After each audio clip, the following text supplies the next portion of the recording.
নমস্কার বন্ধুরা, welcome back to our channel. আজকে তোমাদেরকে ঘুরে দেখাবো ভারত সেবাশ্রম।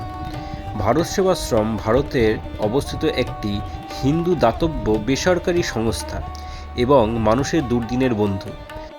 1917 সালে আচার্য শ্রী প্রণবানন্দজি মহারাজ একটি প্রতিষ্ঠা করেন। আজ ভারত ছাড়াও ইংল্যান্ড, মার্কিন যুক্তরাষ্ট্র, কানাডা, ফিজি আরও বাংলাদেশ আরও 100টিরই বেশি দেশে এই সংঘের কিন্তু শাখা রয়েছে। তো আজকে তোমাদের ঘুরে দেখাবো কলকাতার বালিগঞ্জে ভারত সেবাশ্রম সংঘর সদর দপ্তর। এই ভিডিওটা শেষ অবধি দেখতে থাকো, তোমাদের A to Z সমস্ত কিছু দেখাবো, আর কিভাবে তোমরা আসবে সেই লোকেশনটাও তোমাদেরকে জানাবো। আর ভিডিওটা যদি কোথাও কিছু ভালো লেগে থাকে তো তাহলে কিন্তু লাইক করতে ভুলো না। Good evening, welcome back to my channel. আশা করি তোমরা সবাই ভালো আছো, আমি ভালো আছি। আর আমি এখন চলে এসেছি হচ্ছে ভারত সেবা আশ্রমে। তো ভারত সেবা আশ্রমটা একদম বালিগঞ্জে রয়েছে, আপনাদেরকে দেখিয়ে দেবো আমাদের বাড়ির সামনেই, এই জন্য খুব সুবিধে হয়েছে। তো চলো আজকে যাই, সন্ধেবেলা চলে এসেছি। আর সন্ধেবেলায় না এই আরতিটা হয়, বুঝছি, আরতিটা খুব সুন্দর হয়, দেখার মতন হয়। তো আমি আরতিটা পর্যন্ত একটু সন্ধেবেলার দিকেই হয়, 7টার সময়ের দিকে হয়। তো অতক্ষণ থাকবো কিনা জানি না, যতটুকু পারবো তোমাদেরকে শেয়ার করব। তো চলো আজকে যাই ভারত সেবা আশ্রমে। এইটা কিন্তু মেন ব্রাঞ্চ, বালিগঞ্জেরটা হচ্ছে মেন ব্রাঞ্চ, বুঝতে পেরেছ? আর ওই দেখো পেছনে বড় গেটটা, ভারত সেবা আশ্রমের বড় গেটটা। আর মন্দিরটা হচ্ছে এখানে, তোমাদেরকে দেখাচ্ছি, চলো। মন্দিরটা হচ্ছে সামনের দিকে, এই যে মন্দিরটা হচ্ছে এই যে সামনের দিকে, চলো তোমাদের দেখাচ্ছি। তোমরা যেখান থেকে আসো না কেন, বালিগঞ্জ স্টেশন থেকে কিন্তু ওয়াকিং ডিস্টেন্স মাত্র 5 মিনিটস, 5 মিনিটের মধ্যেই কিন্তু তোমরা হেঁটে চলে আসতে পারবে এই বালিগঞ্জের মেন ব্রাঞ্চে, মেন দপ্তরে, ভারত সেবাশ্রমে। তো চলো ভেতরে ঢোকা যাক। আর এইরকম দেখো বাইরে কিন্তু বড় বড় করে লেখা রয়েছে ভারত সেবাশ্রম, তো কারোর অসুবিধা হবে না বুঝতে। তো এরকম একটা তরণের মধ্যে দিয়ে আমরা যাব। এখান থেকে কিন্তু গেলে পরেই প্রথমেই বাঁ হাতে তোমরা পেয়ে যাবে কিন্তু হচ্ছে চিকিৎসালয়, সেটা তোমাদের সাথে আমি শেয়ার করছি। দেখো সমস্ত কিন্তু এখানে কি কি শেখানো হয় সমস্ত কিন্তু এখানে দেওয়া রয়েছে।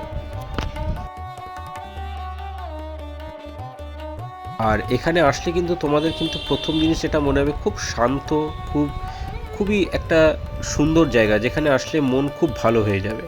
আর তারপরে ফার্স্টেই তোমরা দেখতে পাবে কিন্তু এইটা লেফট হ্যান্ড সাইডে তোমরা পেয়ে যাবে কিন্তু অফিস ঘর। যে কোনো টাইপের কোয়ারি থাকলে এখানেই কোয়ারি করতে পারো, প্লাস পাশে কিন্তু পানীয় জলেরও ব্যবস্থা রয়েছে। এবারে দেখো পুরো এই জায়গাটা তোমাদেরকে একবার পুরো ঘুরে দেখাচ্ছি। পুরো এই যে কমপ্লেক্সটা দেখে নাও, প্রচুর বড় জায়গা নিয়ে কিন্তু তৈরি হয়েছে। প্লাস এখানে যে ওনাদের অ্যাম্বুলেন্সেরও যে ব্যবস্থা রয়েছে সেটাও কিন্তু রাখা রয়েছে। এইবারে আমরা চলে আসবো হচ্ছে ওপরের তলায়। আর একতলার মাঝেই কিন্তু রয়েছে মহারাজার উপাসনা গৃহ। ঠিক দুপুর 11টায় শুরু হয় স্বামীজির আরতি। তাছাড়াও কিন্তু ভারতের বিভিন্ন জায়গায় ভারতের সেবাশ্রম কিন্তু রয়েছে, আর যেখানে আপনারা একদম কম খরচে থাকতে পারবেন, দুবেলার নামমাত্র খরচের সঙ্গে খাওয়া দাওয়া সারতে পারবেন। এইসব আশ্রমে থাকার জন্য আপনাদের ভারত সেবাশ্রম সংঘের সদস্য হতে হবে এমন কোনো নিয়ম নেই। আপনারা তীর্থস্থানগুলিতে পৌঁছে রুমগুলি খালি থাকলে স্পট বুকিংও করতে পারবেন। তাছাড়া আপনারা এই বালিগঞ্জের মেন অফিসে এসেও কিন্তু আপনারা কন্ট্যাক্ট করতে পারবেন বুকিংয়ের জন্য। আর আমি কিন্তু এখন রয়েছি একদম মেন মন্দিরের মধ্যে, মহারাজার মন্দিরের কিন্তু একদম মধ্যে আমি রয়েছি। এইখানে কিন্তু সমস্ত পাঠ এবং নামগান হয়। এই হচ্ছে মূর্তি বসানো, এখানে দেখতে পাচ্ছ খুব বড় করে কিন্তু মূর্তি বসানো রয়েছে।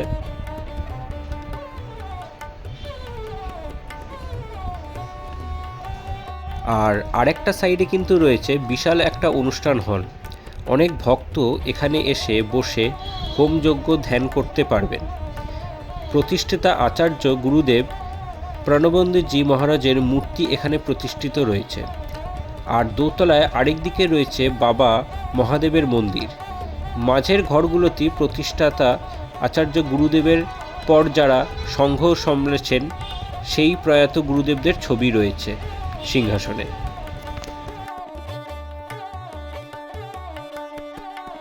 আর আমি যেহেতু সন্ধেবেলা গেছি তখন কিন্তু আরতিরও সময় ছিল। দেখো সবাই এখানে কিন্তু পাঠ করছে, দেখতেই পাচ্ছ। আর এই বিল্ডিংয়ে সিঁড়ি তো রয়েছেই, তাছাড়া কিন্তু এখানে কিন্তু লিফটের ব্যবস্থাও রয়েছে। যাদের সিঁড়ি দিয়ে উঠতে অসুবিধে হয় তারা কিন্তু লিফটের ব্যবস্থাও রয়েছে, সেখান থেকেও কিন্তু তোমরা উঠতে পারবে। আর এই দেখো ঠিক সন্ধ্যাবেলায় প্রচুর ভক্তরা কিন্তু এখানে সমাগম হয়েছে। সবাই কিন্তু এখানে মন ভরে ধ্যান করছে, পাঠ শুনছে। আর একদম নিচে পার্কিং প্লেসের পাশেই রয়েছে ভোগ খাবার ব্যবস্থা। স্বামীজির আরতির পর দুপুর 11:45 পর থেকেই কিন্তু শুরু হয়ে যায় এখানে ভোগ খাওয়ানো।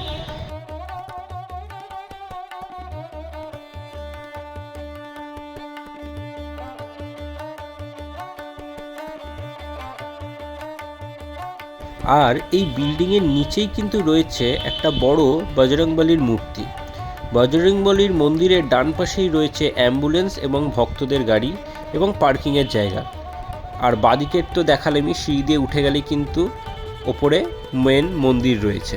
আর এখানে দেখো, এখানে যে কি শেখানো হয়, যেটা আমি ফার্স্টেই ঢোকার সময় তোমাদের সাথে শেয়ার করেছিলাম, বড় করে ব্যানার লাগানো ছিল, সেইগুলো কিন্তু এখন শেখানো হচ্ছে। সেটারও তোমাদেরকে একটুখানি আমি তুলে ধরলাম, যে দেখো কত ছোট ছোট বাচ্চারাও কিন্তু এখানে শিখতে আসছে।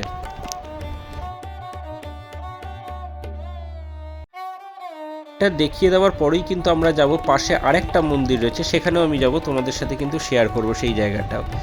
আর তার আগে দেখিয়ে দিই একবার তোমাদেরকে, এইটা হচ্ছে কিন্তু পার্কিং এরিয়া। এখানে কিন্তু পার্কিংয়েরও কোনো সমস্যা হবে না।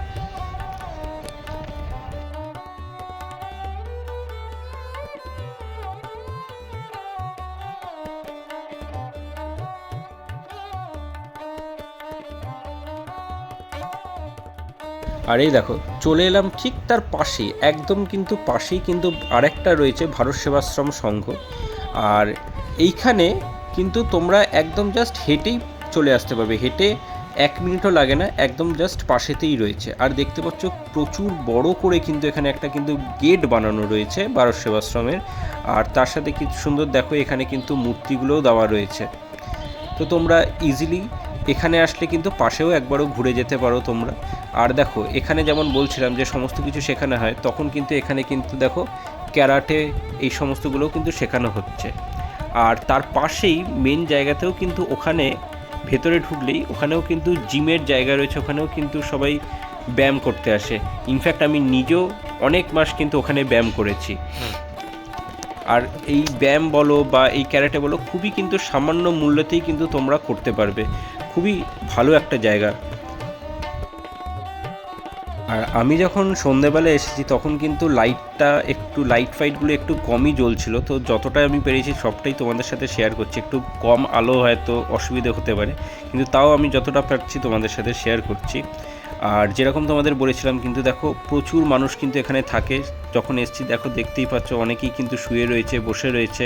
এটা হচ্ছে কিন্তু সবাই থাকতে পারে এই জায়গাটাতে।